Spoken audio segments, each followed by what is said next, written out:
this is what I would recommend that you do. You get yourself a 3-ring loose leaf, what do you call it? The binder, the notebooks, the ones that, the 3 rings you open up. Get one of the 3-ring binder. Get yourself 5 or 6 3-ring binders. This is my suggestion. All right?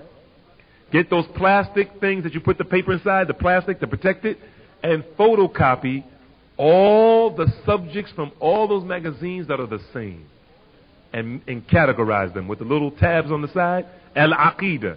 Everything that deals with Aqidah, photocopy those pages from all those magazines and make yourself a notebook. Everything that deals with Hadith, make a notebook. Photocopy everything that deals with Hadith and put it in a notebook. Everything that deals with fiqh issues, copied it, fatwa, statements of the scholars, put it in a notebook. Anything that deals with tafsir, any explanations of any verses of Qur'an or any surahs, put it in a notebook. And that's the way you can assist yourself, brothers, to teach your families, and you sisters, when your husbands are not around, to teach your families. You follow what I'm saying? All right? This is something that's really important. If you do this enough, you'll find yourselves weaning yourselves away from all of those things that will send you to the fire. Listen to the statement of the Messenger of Allah sallallahu alaihi wasallam. He said, "Ma taraktu shay'an yuqarribukum ila Allah illa wa amartukum bihi, wa ma taraktu shay'an yuqarribukum ila an-nar wa yuba'idukum 'an Allah illa wa nahaytukum 'anhu." He said, I haven't left off anything that will bring you closer to Allah except that I've told you to do it. And I haven't left off anything that will bring you closer to the hellfire and farther away from Allah except that I've told you not to do it. So if it's going to take us close to Allah, the Messenger of Allah has already told us to do it. And if it's going to take us closer to the fire, of which we're trying to save ourselves from, and farther away from Allah, the Messenger of Allah told you not to do it. And either he told you one of 2 ways. He either told you explicitly or he told you implicitly. He either told you explicitly or he told you implicitly. He either showed you explicitly or he showed you implicitly. But if he showed you or told you something that's going to get you closer to Allah, know for a surety it's going to take you farther away from the fire. And if he prohibited something from you and it's going to bring you closer to the hellfire, know that it takes you farther away from Allah. All right? In addition, brothers and sisters, to bring ourselves closer to getting an Islamic household, we have to put tapes, audio cassette tapes in our homes. And ask Allah subhanahu wa ta'ala not to make us addicts to the tapes. That we sit down and we study these tapes as a family. Not you with your Walkman, akhi. Not you with the headphones on when nobody benefits. No. You turn off the TV. Put away the newspaper. Throw the chessboard out. And take 1/2 hour to listen to the tapes of Abu Muslima, Khalifa Abdul Rahman al-Dhahabi. Listen to the tape of Abu Muslima for 1 hour. As a family. Listen to the tapes of Abu Muslima. Listen to the tapes of Ali Tamimi. Listen to the tapes of Sheikh Muhammad Sayyid Adli. Listen to the tapes of those people who are disseminating the correct information from the Qur'an and the authentic Sunnah on the understanding of our rightly guided predecessors as a family. As a family, brothers, this is extremely important. And Allah subhanahu wa ta'ala will protect us from the fire, inshallah. This is the way you do it, inshallah. May Allah bless you, akhi. Ameen. Okay. In addition to this, we should get the tapes of those. Just 1 minute. We should get the tapes of those scholars or those premier students of knowledge that have been translated into English, like Ali Hassan Abdul Hamid al-Halabi, Salim al-Hilali, etc. All those tapes, Safwat Nuruddin, Salih speaks English. He speaks English. We don't have to worry about his translation. Alhamdulillah. But all those tapes of the brothers, the sheikhs, and the students of knowledge who are in Arabic that have been translated, we should, excuse me, I forgot Jamaluddin Zorbozo. How could I forget Jamaluddin Zorbozo for those tapes? Jamaluddin Zorbozo, Fareed Abdullah from California. These are the tapes we should be filling our houses up with. We should be throwing those CDs in the fire, because those CDs are hell on an installment plan. They are hell within themselves. We should throw them exactly where they're leading us to. Those CDs, brothers and sisters, those audio cassette tapes, that music, those things are nothing but fuel for the fire. Exactly where we're trying to stay away from, that's where they're leading us.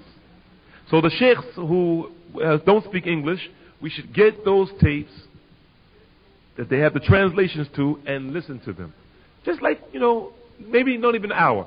If the tape is 60 minutes, listen to the first side. And have your family, brothers, take notes. Have your family take notes. Listen to one full 30 minutes of it. And then turn the tape off and say, what have we benefited from this? Write down Abdullah, little Fatima, Sister Sakina, your wife, whoever. Write down all the things that you've benefited. All right? In addition to this, when you eat, which we're going to come to inshallah later on, about eating habits and how we should develop our Islamic household, the way we eat, what type of foods we eat. We should sit also when we eat together and discuss the affairs of the Muslims in the world. Muslim Creed, and also Juma magazine, but even more Muslim Creed. This magazine, Muslim Creed. They always have a section in there about the plight of the Muslims around the world. So pull one of those sections out of the magazine and discuss with your family the situation of the Muslims in Kashmir, the situation of the Muslims in Bosnia, the situation of the Muslims in Sri Lanka, the situation of the Muslims in Tibet, the situation of the Muslims in the Philippines. Take one section out, 15 minutes, and then ask your family, what did we learn? How did your heart feel when you heard about thousands of Muslims being shot down in the streets? And this, inshallah, brothers, will soften our hearts towards our brothers and sisters in Islam, and this will be a way that we can develop an Islamic household, brothers. If we really want our households to be Islamic, this is, in my humble estimation, what I thought of. This is one of the ways that we can do, one of the things we can do to make our homes more Islamic, inshallah. We have less than 4 minutes before the adhan is called. I'd like to add to this developing an Islamic household that we should invite the righteous people to our homes, people whom we know who's, and Allah knows what people do, but those people who have the semblance or the appearance of good practicing Muslims. We should invite those people to our homes, and we should also invite the students of knowledge to our homes. The people who have good knowledge. Abu Muslima, Abu Usama, Jamaluddin Zorbozo, Ali Tamimi, these type of people. If you ever catch them, they come in to speak. If you have some time, Akhi, I know you're busy, come to my house, please, and speak 10 minutes. You see? All right? I'm glad that the microphone can't pick you brothers' voices up. Allahu Akbar. Okay, so this is something you should, and this is important because the Prophet ﷺ, he has instructed us to only let the righteous eat your food. Only the righteous eat your food. You see? So you have to invite the people who have knowledge and the people who have, who practice Islam, invite them to your home. Get them to talk maybe a half hour in your house. Put the hijab up, let your wife get behind the curtain, she's in the other room somewhere, and let the brother talk about an issue. Half hour, eat your lamb, eat your fish, your curry chicken, whatever, and go home. All right? Your roti, All right? This is also important. And with that, inshallah, we're going to end it. It's 7:32. The salat comes in at 7:34. If there's anyone that wants to add to this, inshallah. Yes. Oh man, how could I forget Bilal Phillips? I need to be whipped, man, with 20 final call newspapers or something as a punishment. La hawla wa la quwwata illa billah. I don't know what made me say that. What made me say that? A lot of tapes out, you see, and we should utilize these things, inshallah ta'ala, to help save ourselves from the fire and our families from the fire, and help us develop an Islamic household. Is there anything else? And, oh, excuse me, I just thought of something else. We have some sisters also. We have some sisters that have some knowledge and they have some tapes. But I don't advise the brothers to listen to the tapes. The sisters should only listen to those tapes. I don't advise that you brothers sit and listen to the sisters' tapes on these lectures that they've done. Do I have any of those tapes? I have access to them, inshallah. I have access to them, inshallah. I'm not listening to them though. I have access to them, inshallah. Now, the brother's asking the question on why we shouldn't listen to the tapes of the women.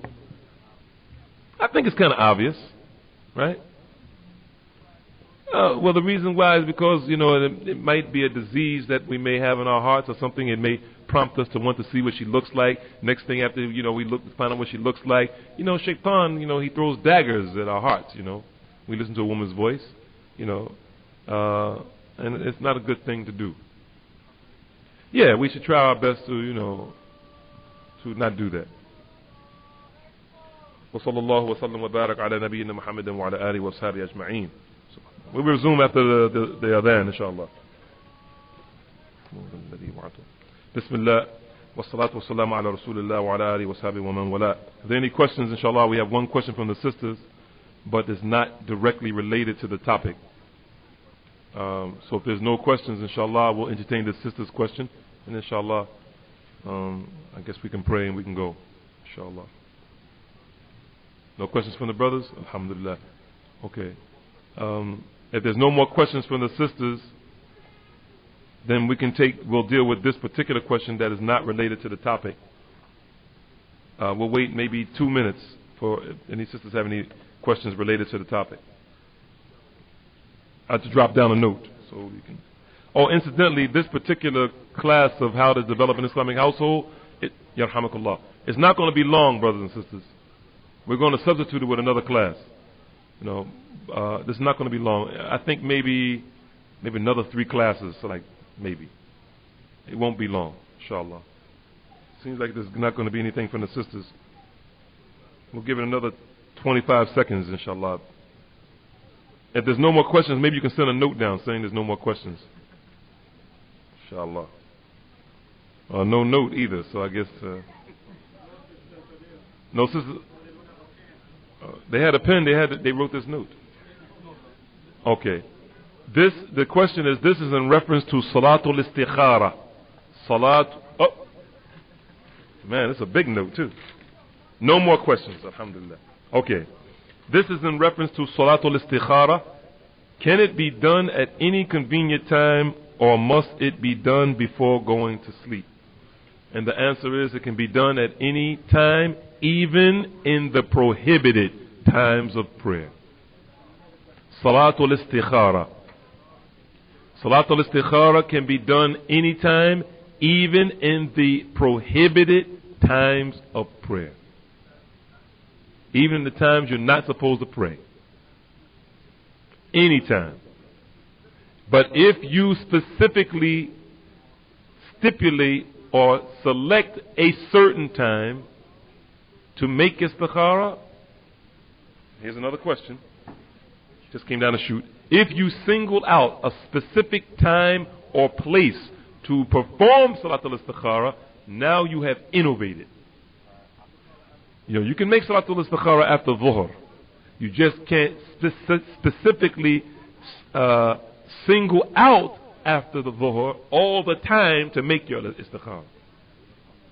You're just making it after dhuhr. Just so happens you pray dhuhr, now you want to make salatul istikhara. But if you single out after dhuhr to make all your istikharas, now you've innovated.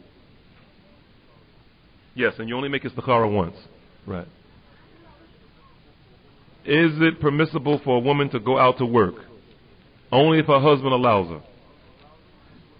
If her husband allows her, she can go out. If he doesn't allow her, even if she had a PhD in chemistry, she can't go out to work. Now, and this has nothing to do with the subject, so I guess we'll take it anyway. In Salatul Istikhara, do you have to make the dua? You have not made Salatul Istikhara if you don't make the dua. And I would suggest, brothers and sisters, and this may sound harsh, but I would suggest that you learn it in Arabic. Because saying Salatul Istikhara in English, I would suggest that you learn it in Arabic. I would suggest that you learn how to say Salatul Istikhara in Arabic. This is a prayer that is not like other prayers. This is something that we should be learning in Arabic, and every Muslim should have memorized it. Imam al-Bukhari, rahimahullah, he collected 600,000 hadiths. 600,000 hadiths. 400,000 less than a million. He only put in his al-Bukhari hadith 9,082. That means he left out what? 500, how many?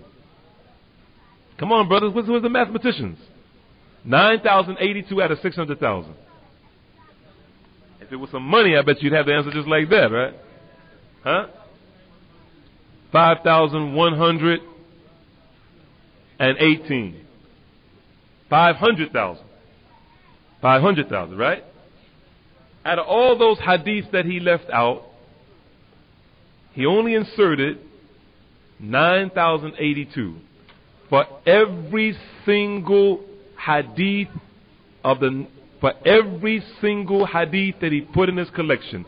9,082 hadiths. He made Salatul Istikhara 9,082 times to decide should he put that hadith in his book or not. Every Muslim should know the dua al-istikhara by heart. Every Muslim. You shouldn't be making any moves without you making Salatul Istikhara. That's how serious the companions took it. They didn't do anything that was major unless they made Salatul Istikhara. Anything of importance unless they made Salatul Istikhara. Now we have 3 more questions from the sisters. And I didn't think they were going to come down. It's time for the Salat. Quickly. My advice has been sought with respect to marriage. How can I avoid backbiting? Should I say what I have to say in front of the person I'm speaking about? No, if you have to say something that is bad about the person, then you're not backbiting. Because the scholars of Islam have given us a verse of poetry where they say, الذم ليس بغيبة في ستة. That censorship or rebuke or casting blame or showing someone's defects is not ghiba in 6 categories. And one of them is when somebody is going to go into a contract with somebody else. You know that person is known for embezzling or stealing or misappropriating funds. Or he or she doesn't have the ability to handle money correctly. So someone comes to you for advice and they say, should I go into business with that person? You say no. That should be sufficient for the person. Is it okay? We're not talking about the kuffar. We're talking about the Muslims, of course. Oh, no. Alright, so the Prophet ﷺ, when Fatima bin Qais came to him to ask him who to marry, he told her about them. And we're going to do this quickly because it's time for the Salat. How do you know the answer in the istikhara prayer? If you talked about it before, please.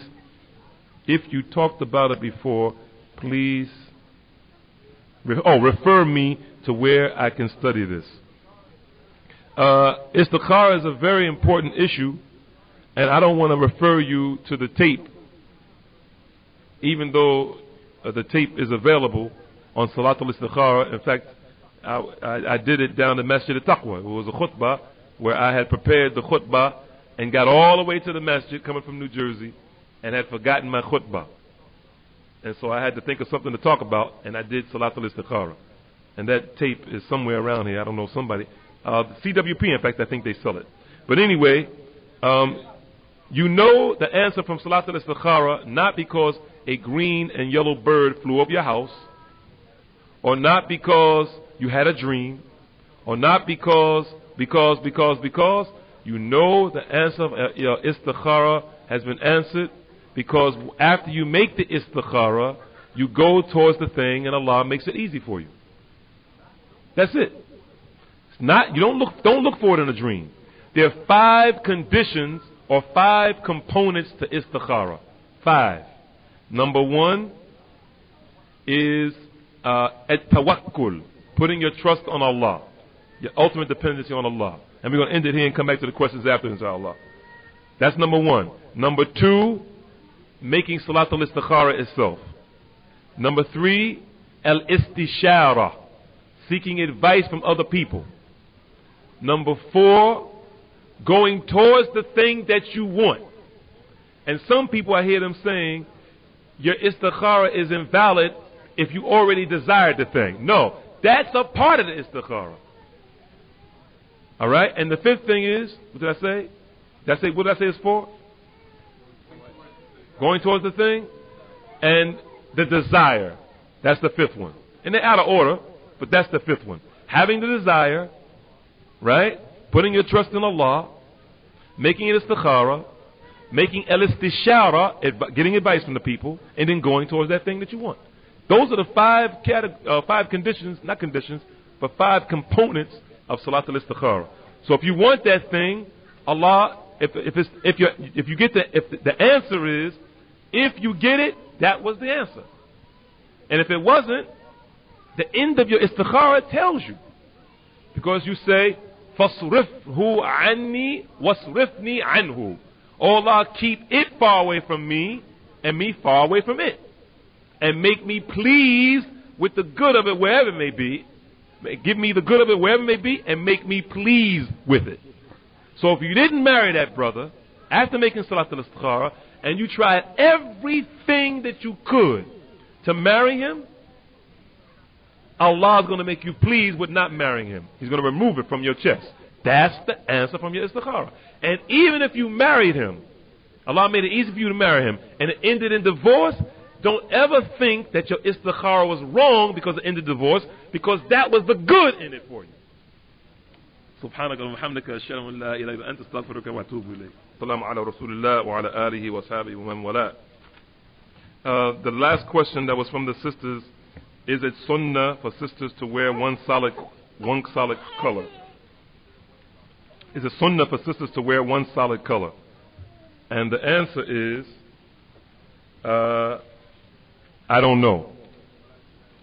But I do know that it's not permissible for sisters, whether they wear niqab or not, to wear colors that are attractive, that are dazzling, neon light type colors.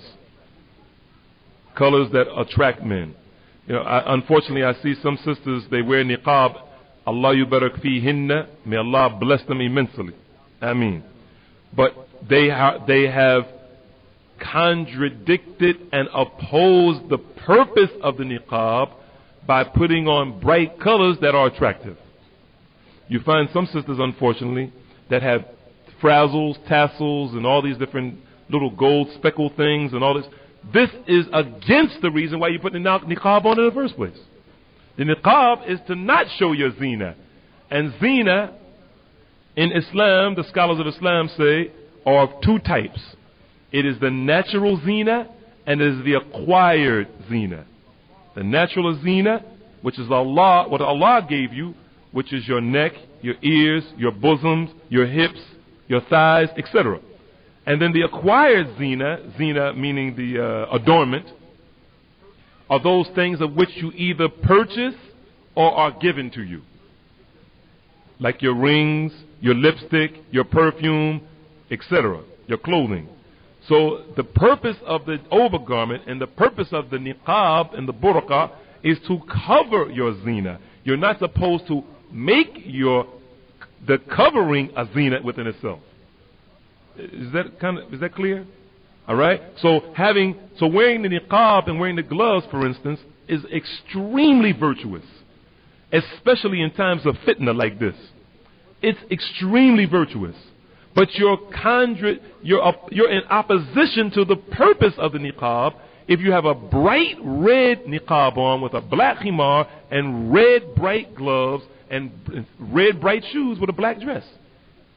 It just doesn't make sense. And if you have an overgarment that has a split up the front, or it buttons up the front and it flies open, or up the back with like these new culotte type overgarments, it doesn't make sense. It doesn't make sense. You're defeating the purpose of the zina.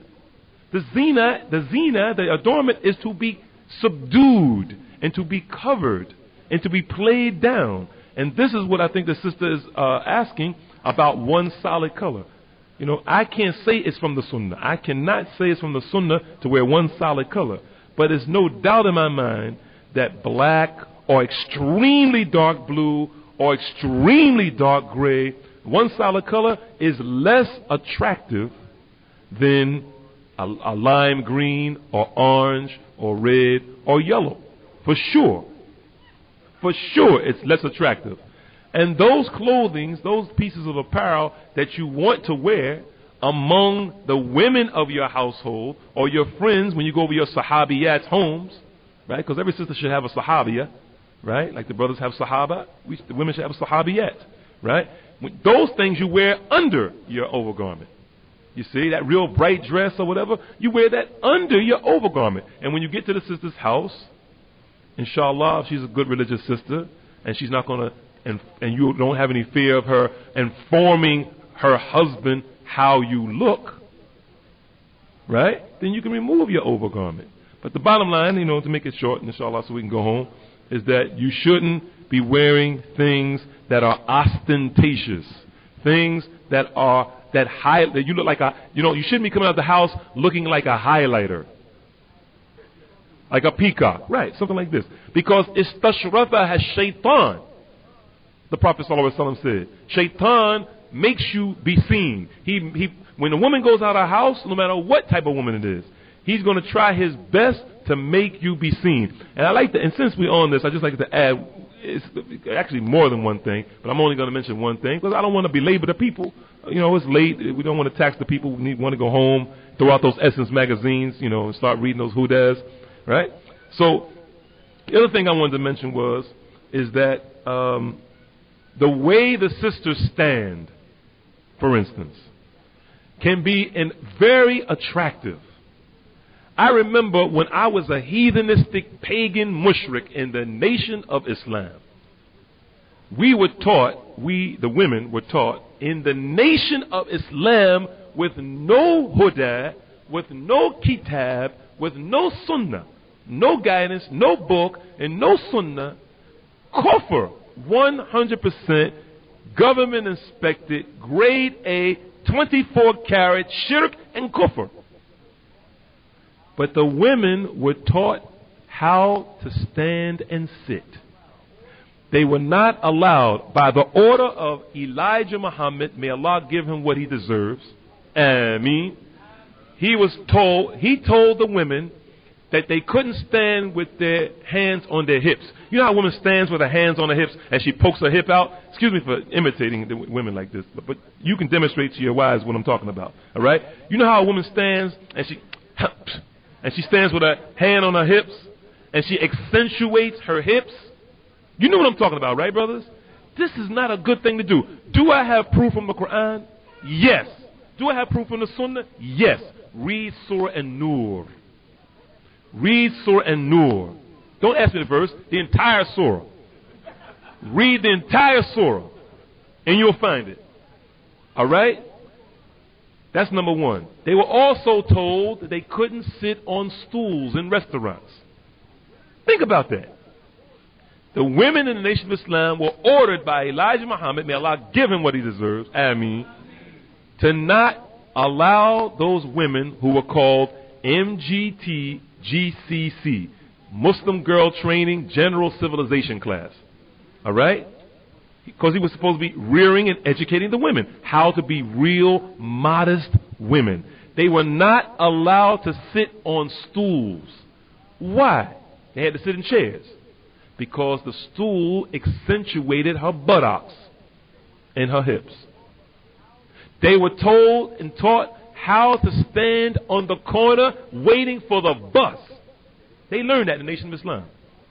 That they shouldn't stand on the actual edge of the curb so the people could see her. She was told to stand next to the building or the storefront and stand with her hands and her hands one or the other, and she stands modestly, not with her hands on her hips, you know, and talking real loud and snapping her fingers. With niqab on, I've seen sisters doing this. What is the purpose of the niqab if you're talking loud, snapping your fingers, sucking your teeth, and doing all these other things? What's the purpose of the niqab? What's the purpose of it? So the women, like the men, we should learn how to be more modest. The brothers should dress more modestly. They should cover their awrah. They should be more identified as Muslims. And the women should wear colors that are more subdued. And they should try their best not to speak as much as they can. Inshallah, these are something that we're going to come to, inshallah, when we do these things on tafsir. And I pray Allah subhanahu wa ta'ala that He makes us benefit by the words that we just heard. Naam, akhi. And once again, we don't want to hold the people up, inshallah, but go ahead. The brother's asking the question, is the opaque stocking considered covering your foot? On this CWP distributors book list, number 30, Islamic ruling on women's dress. We can find some of these things mentioned there. But to answer the question, the woman can go out barefoot with sandals on, as long as the dress or the overgarment covers her entire foot. But then my dress will be dragging on the ground. The Prophet ﷺ already answered that. He already answered that. And you can find that in this book. Number 30 on the book list. Inshallah. Is that it, brothers? No. Yeah, there's a hadith that talks about a woman not being allowed to take off her overgarment in the house of someone other than her husband. That's what it's talking about, because of course she's not going to take it off in front of the men, right? She's talking about the women, right? It's in Abu Dawud and others. It's collected by Abu Dawud and others, where the Prophet ﷺ has disallowed the women to take off their overgarments in a house that's other than theirs. But this has an explanation that goes with it. And basically what it means is,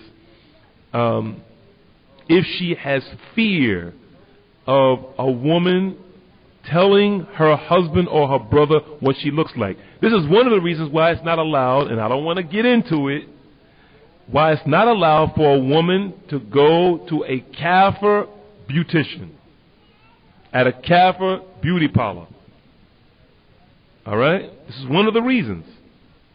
I didn't say she had to keep on her khimar in front of the sisters. I'm saying if she fears that one of those women are going to describe her to her husband or her brother or her father, it's better for her to keep it on. It's better for her to keep it on, for sure. No, she cannot display herself in front of non-Muslim women. Allah mentions in the Qur'an, nisa'ihinna, that she can display her adornment in front of her women. Her women means muslimat, mu'minat, qanitat, believing, pious, righteous women. All right? Her family's different. She can come in front of her sisters and her brothers, even if they're kuffar. Yeah. It's your sister. If she fears that that woman is going to describe what she looks like, she should not uncover in front of her. She should not uncover in front of her. All right? Inshallah. So like the sisters, for instance, when a sister goes swimming, it's not permissible for those sisters to dress the way they would dress with the Muslim women in front of the kafir lifeguard, the kafir woman lifeguard. It's not permissible. She can't expose herself to that kafir woman lifeguard. All right? Just like we can't expose ourselves amongst ourselves. She's going to have to dress more clothes. Or get a Muslim woman lifeguard. Alright? Or you brothers have to work harder and get them a swimming pool. Put a wall up around it. Indoors. Or outdoors, you know, as long as that airplane can't see it. Put something over there so the airplane and the helicopters can't see it. Oh, yeah, well, whatever. Can a Muslim woman take off hijab in the masjid? In the masjid? You mean like if there's a curtain up or something like that? By themselves? I wouldn't suggest it. I would not suggest it. I would not suggest a Muslim woman. I wouldn't suggest it because you don't know. The kids run through the curtains. They pull the curtains down. You know, there's a what? Somebody can burst into me. I wouldn't suggest it, brother. I'm not saying it's haram for her to do it. But I personally would not suggest a Muslim woman take, you know, dehijabbing herself in the masjid. No, wait till you get home. I know it's hot. I know the brothers haven't put enough money in the Masjid Muslimin Sadaqah basket for the air conditioners yet. But inshallah, sisters, be patient. The brothers will finally come to their senses and get the air conditioning for the sisters here in Masjid Muslimin. Inshallah. Subhanaka wa bihamdika ashhadu an la ilaha illa anta astaghfiruka wa atubu ilayk. Oh, by the way, and any brother who allows his wife to come out like that, undressed, uncovered, you know, and improperly covered, they're the ones who are going to be held responsible. Any brother who allows his wife to come out like that, those brothers are going to be held partly responsible because the Prophet ﷺ said there's three people that are not going to go to Jannah. عاقل بالوالدين ومدمن الخمر والديوث. The person who disobeys and disrespects his parents, the person who gives into intoxicants, and the dayuth, the one who allows his family to be corrupt and he doesn't care. A man who's married to a woman that's kitabiyah, that's a Christian, that's something different. He can't command her to dress like a Muslim woman. That's a penalty for him marrying in the first place. That's another lecture, inshallah. But that's another lecture, inshallah. Right, but that's another lecture, inshallah. No, we're not going to leave it high and dry. No, because everybody's situation is different. I'm not going to use that hadith and then have some brothers go home and divorce their wives and they're not justified to divorce their wives. I'm not going to say that.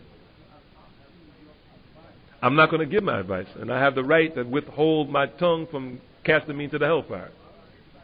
Right? I'm not going to allow anybody to make me say something that may divide a man from his wife, which is one of the biggest tricks from shaitan. Yeah, but you know, one man's ceiling is another man's floor. I don't know what that brother's going through in his house. I don't know what he's going through. So I'm not going to use that hadith to beat a brother up, to tell him to divorce his wife, when his situation may be different.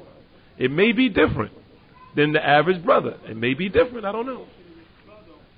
No, he's going to be responsible for sure. Right. But that's different from telling him to go and divorce her. But you just said, use the hadith of Ibrahim telling his son Ismail to change the gate of his house. That's what you just said, right? I'm not going to use that. I'm just going to say that the brother's going to be held responsible. But telling him to use that hadith about Ibrahim and Ismail is suggesting that I'm telling them to divorce their wives. And we don't want the Amir of this masjid to get telephone calls 2 o'clock, 3 o'clock this morning about brothers who went home and divorced their wives, because Brother Dawud Adib said that the Prophet ﷺ told the story of Ibrahim telling Ismail to change the gate of the threshold, which I didn't want to say, but I said anyway. Subhanaka wa bihamdika ashhadu an la ilaha illa anta. All right? So divorce is sick. Now, the brother is asking me to clarify what Christians or Jews a man can marry. It's clear in the Qur'an what Allah said. He said, marry those women of the book who are muhsanat. A woman who is a muhsana has two categories. She is afifa an zina, wa she's harira or hara'ir, min al-hara'ir. She is a woman who does not commit fornication and adultery, and she believes that it's haram to do it, and she doesn't do it. and she's free. She's not a slave. Those are the only type of Christian and Jewish women you can marry, and it doesn't make any difference if she believes in the Trinity. You can still marry her. It does not make any difference if she believes in the Father, Son, and the Holy Ghost, as long as she's muhsana. But Abdullah ibn Umar, either she's never committed adultery or fornication, which means either A, she's a virgin, or B, she's a widow or divorcee, and she doesn't commit adultery or fornication. And she has to also believe that is haram. And secondly, she is a free woman. She's not a slave. Her beliefs has nothing to do with it. Allah never made it a requirement that she has to believe in the oneness of Allah without the Trinity. That's not a requirement. That's not a requirement. The requirement is her chastity, her modesty, how chaste she is. That's it. And her being a free woman. That's it. But Abdullah ibn Umar said, I can't see anything worse out of the things that Allah made halal than marrying a woman who says Jesus is her Lord. But it's permissible. That's a long discussion now. He's asking the question, what are the rights that Christian woman has if the brother dies? If the kafir dies? If the kafir dies, what responsibility does he have to his kafir wife if she dies? One of the things he can do, according to Imam Shafi'i, he can wash her body from the point of cleanliness, not from ibadah. He can wash her body, and he can shroud her body for cleanliness' sake. That's one of the things he can do. Other than that, there's nothing else he can do. He can't pray for her. What's he going to do for her? She's a kafir. She died in kufr. Can't pray for her.